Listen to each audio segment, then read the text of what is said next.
ජීවිතේ හැම දෙයක්ම අපි හිතනවා මේ අහම්බෙන් සිදුවෙන දේවල් කියලා. එහෙම දෙයක් අපිට හිතන්න පුළුවන්ද? බයිබලයට සුදු ලියවිල්ලට සුදු වචනයට අනුකූලව අපිට එහෙම හිතන්න අමාරුයි. අහම්බයක් දෙවියන් තුල කිසිදාක නැහැ. අපි අහම්බයක් කියලා හිතුවට ඒක සැලැස්මක්. දේව සැලැස්මක්.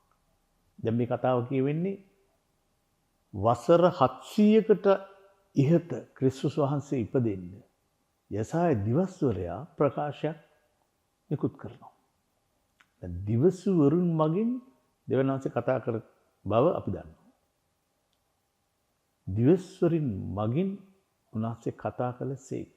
දැන් එතකොට ඒක සුදු ලියවිලි පාටවල සුදු ලියවිලි සඳහන් වෙනවා. දිවස්වරුන් මගින් උන්වහන්සේ කතා කළසේ. එතකොට ඒක සත්‍යයක්.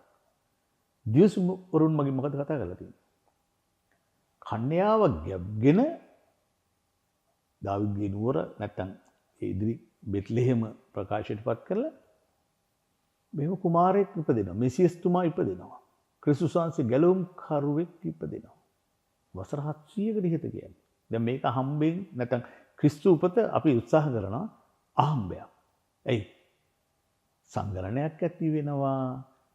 නාසරෙත් ඉඳලා බෙත්ලෙහෙමට යුසේතුමා එක්ක මරියතුමි ගමන් කරනවා. මෙහෙම හිතපු නැති වෙලාවකනේ මෙහෙම සංගරණයක් ආවේ. හිතපු නැති වෙලාවකනේ අපිට මේ නවාතැන් පහසුකම් නැති වුණේ. බෙත්ලෙහෙමක නෑ බෙත්ලෙහෙමේ ගවලෙනක ඉපදුනේ කොහොමද? ඒව හම්බෙන්නේ නෙමෙයි. ඔය තරුව පායන්නත් ඉස්සෙල්ලා. නැත්නම් අපි හිතනවා තරුවත් එක්ක තමයි මේ පණිවිඩය ආවේ. ඒ සියල්ලට මිසල දෙවියන් වහන්සේ මේ සුපුවත මේ ආනන්ද ජනක පුවත අනාවරණය කරනවා. හැබැයි ඔන්න මෙතනදී අපිට මතක තබා ගන්න ඕනේ මේ යසාය දිවස්වරයා අපිට ප්‍රකාශ කළ පරිද්දෙන් ඉම්මානුවෙල් දෙවියන් වහන්සේ අප සමගයි. ක්‍රිස්තුස් වහන්සේ දෙවියන්ගේ එකම පුත්‍රයන් දෙවියන් මිනිස්යාවි අප සමග එකතු වෙනවා. මේක ඊ타ත්ම නත්තලේ පැහැදිලිවම අපි හිතන්න ඕනේ කාරණයක්.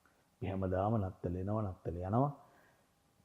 එතනට පමණක් සීමා නොවි මේ දේව සැලැස්ම අනුව අනාවරණය වුණු නත්තල අපි පිළිගන්නට ඕනේ.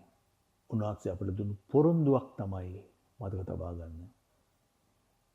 සුදු ලියවිල්ලේ මුල් කාල වකවානුවේ පැරණි ගිවිසුම ප්‍රකාර දුන්නු පොරොන්දුව නව ගිවිසුමක් වශයෙන් ක්‍රිස්තුස් වහන්සේ එළිදක්වමින් උන්වහන්සේ අපිට ඒ පොරොන්දුව ස්ථිර කරනවා. දෙවියන්ගේ පොරොන්දුව අප සමගයි. දෙවියන් අප සමගයි. අපි ඉසුරුබර ආදරණීය ප්‍රේමණීය සාමේ නත්තලකට සැරසෙමු. යස් පිටයි.